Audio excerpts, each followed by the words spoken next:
Là, va falloir vraiment que vous vous réveillez là. Salut à tous, aujourd'hui on se retrouve pour faire l'avant-match de cette rencontre entre Crystal Palace et Arsenal.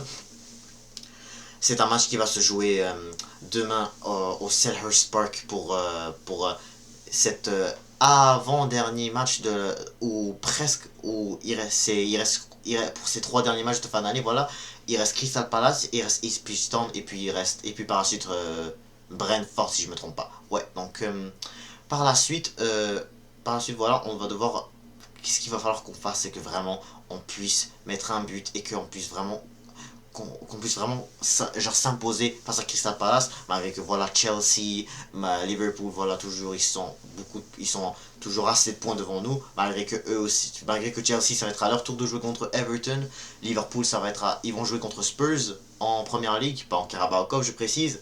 Parce que là, juste avant de commencer, il faut que je vous annonce un truc. Après notre qualification contre Crystal Palace en Carabao Cup, on a pu voir nos demi-finales. Et devinez c'est contre qui qu'on va affronter. Il s'agit de Newcastle United. Et oui, on va affronter Newcastle United en demi-finale de Carabao Cup.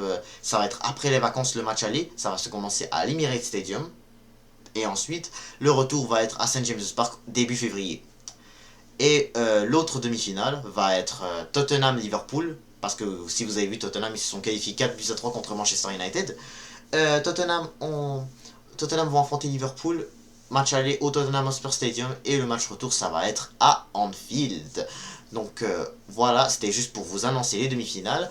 Moi, je voulais affronter Spurs, la vérité, mais malgré tout, Newcastle reste quand même. C'est mieux en tout cas parce que moi, je voulais juste pas affronter Liverpool directement jusqu'à ce jusqu'à ce qu'on ait la chance, pour qu'on ait plus de chances d'aller en finale. Et en finale, voilà, on affronte cette équipe de Arne Slot.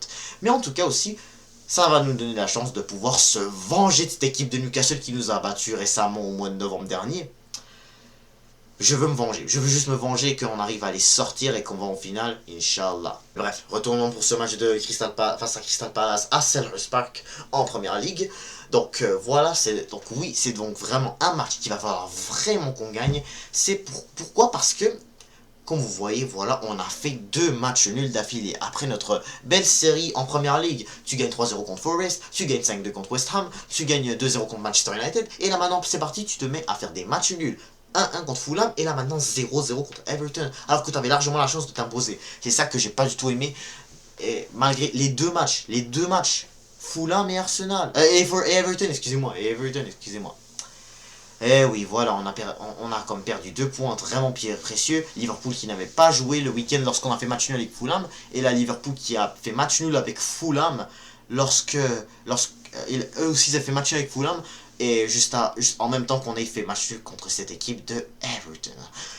Alors, moi ce que j'ai à dire sur cette rencontre, c'est que voilà, ça va être en tout cas un peu plus difficile, mais malgré tout, ça reste que cette fois-ci, on va avoir notre équipe A, pas notre équipe B, ça veut dire on va pas avoir de Kivior en défense, de Jorginho, j'espère même pas de Mirino, on n'aura pas de bien sûr de Sterling, de Jesus, en tout cas même sans manquer de respect, malgré qu'il ait fait un hat-trick. Il faut qu'on lui donne un petit peu de chance, parce que peut-être qu'il a peut-être eu un peu plus de confiance, hein, je ne sais pas. Mais en tout cas, ça reste que, je suis pas sûr, est-ce que vraiment il va pouvoir se reprendre comme ça, hein. Je le souhaite bien fort, hein, qu'il puisse vraiment redevenir comme ça fort en Première Ligue, et que vraiment on n'ait pas toujours à dire qu'il nous faut un buteur.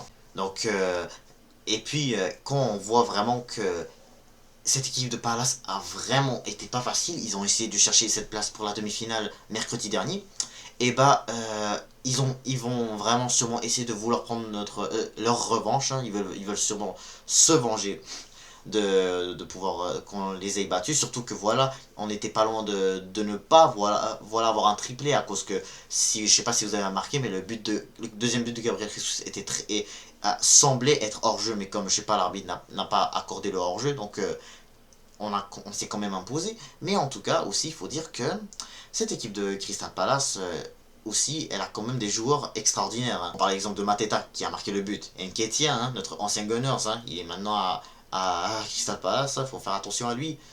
En tout cas, ça reste une équipe intéressante, hein. Eze, j'ai entendu qu'il va pas pouvoir jouer ce match-là, c'est ce que j'ai compris.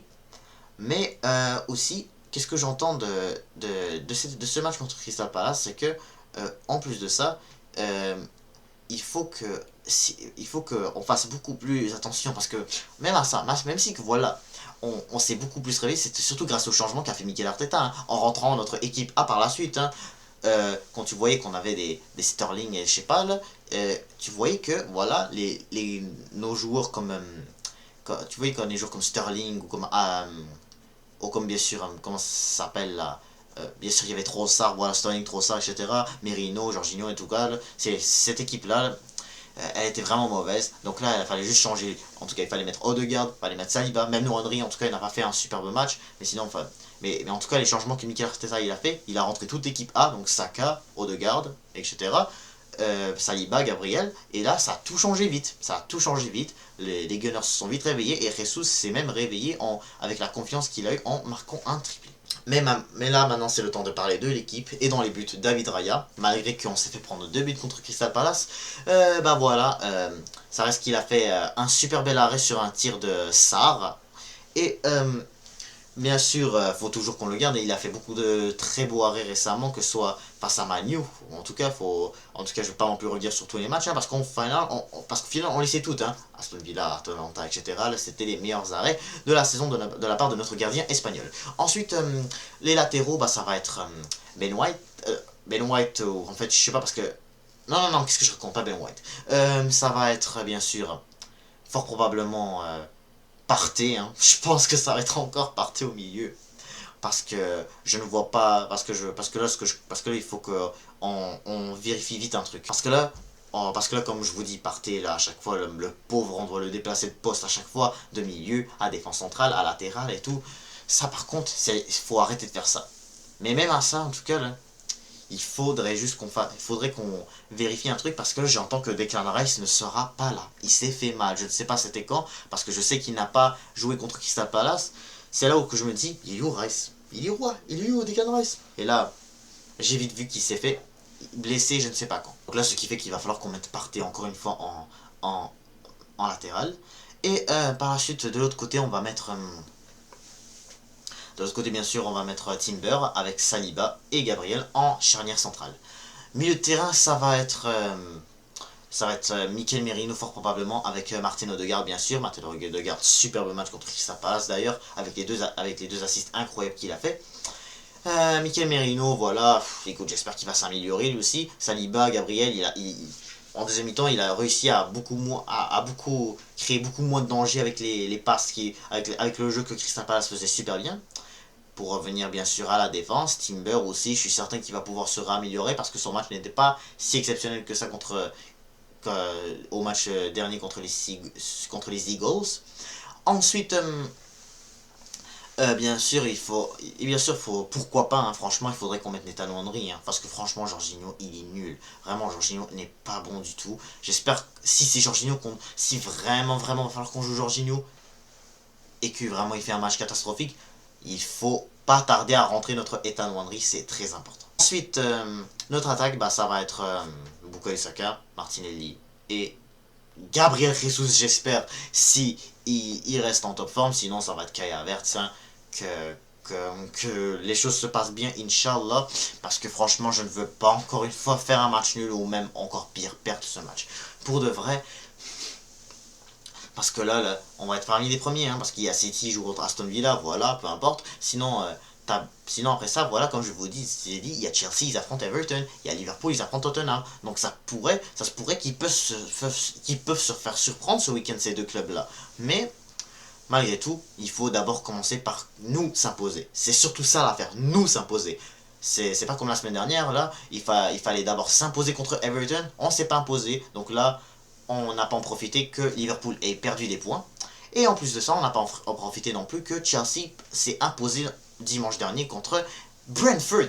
Donc, c'est donc ça le problème. Voilà, c'est donc ça vraiment le fait que voilà, c'est même chose même chose il y a 2 semaines lorsqu'on a fait match nul contre Fulham, fallait battre Fulham pour avant que voilà cette équipe de Chelsea qui gagne contre cette équipe de Tottenham et bien sûr Liverpool bien sûr qui n'a pas joué il y a 2 semaines à cause du Merseyside Derby déplacé. Donc voilà, hein, donc c'est vraiment l'équipe idéale pour qu'on puisse vraiment enfin pouvoir gagner ce match-là. Hein. Je suis en tout cas, même moi, en tout cas, vous voyez, je suis pas très sûr de mes choix parce que Parce que le plus important, c'est que vraiment on s'impose. C'est ça l'affaire. Il faut qu'on s'impose. C'est obligatoire la victoire. On peut pas vraiment toujours à chaque fois faire des matchs nuls jusqu'à un moment et là on se remet à gagner, à gagner, à gagner pour qu'au final on ne soit pas champion à la fin. C'est ça que on ne veut pas en tout cas là. Il faut vraiment que on puisse être capable de trouver un moyen pour que juste vraiment on prenne la première ligue comme étant au sérieux. Oui, je comprends qu'à certains moments, on a eu des faux pas, Newcastle, Bournemouth, etc. à cause des blessures Odegaard, etc. Saliba, le carton rouge, Saka, le fait qu'il ait manqué quelques matchs lui aussi à cause de sa blessure avec l'Angleterre, hein, je me rappelle super bien, au mois d'octobre, la chute qu'on a eue vraiment avec les blessures. Declan Rice aussi, on l'a perdu, Odegaard, c'était au mois de septembre, ça aussi, donc on comprend vraiment les problèmes qu'on a fini par avoir après vraiment les jours qu'on a eu perdus.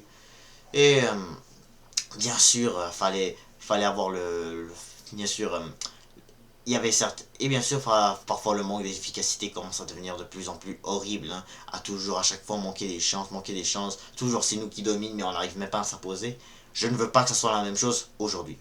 Donc je vais être confiant quand même, je vais être confiant. Après cette victoire contre Crystal Palace, en Carabao Cup, ça montre, je vois qu'il y a beaucoup plus de motivation. La défense, elle va revenir à son meilleur, en tout cas, je l'espère, bien sûr. J'espère revoir un Saliba top, un Gabriel top, bien sûr, un Timber top aussi. J'espère que Partey va pas avoir trop de misère en poste et là, on n'aura peut-être pas de difficulté à qu'on puisse encaisser de buts. Et en même temps aussi, j'aimerais qu'on soit efficace. Saka, j'espère qu'il va pouvoir faire un bon match lui aussi. Malgré qu'il a toujours fait de bons matchs depuis qu'il joue. C'est pas mal. Lors des défaites des Gunners, souvent c'est lui qui faisait beaucoup. Qui créait beaucoup les occasions aussi. Bien sûr avec l'aide de Martin Odegaard. Donc franchement, on devrait normalement s'imposer, hein. Franchement, je ne vois pas comment on pourrait perdre de points si vraiment on en tout cas, si vraiment l'équipe elle est en tout cas en forme, hein. Donc pourtant, je verrais pour moi une victoire de 2-0 des Gunners à l'extérieur à Selhurst Park, qu'on puisse enfin enfin s'imposer 3 points et qu'on commence bien ces vacances avant qu'on laisse les joueurs bien sûr partir fêter Noël avec leur famille. En tout cas, certains, je parle pas de tout le monde, hein. Je ne connais pas tous vos religions, mes chers Gunners. Mais en tout cas, c'est la fin de ce débrief. N'hésitez pas à vous abonner, liker, commenter, et je vous dis à toutes.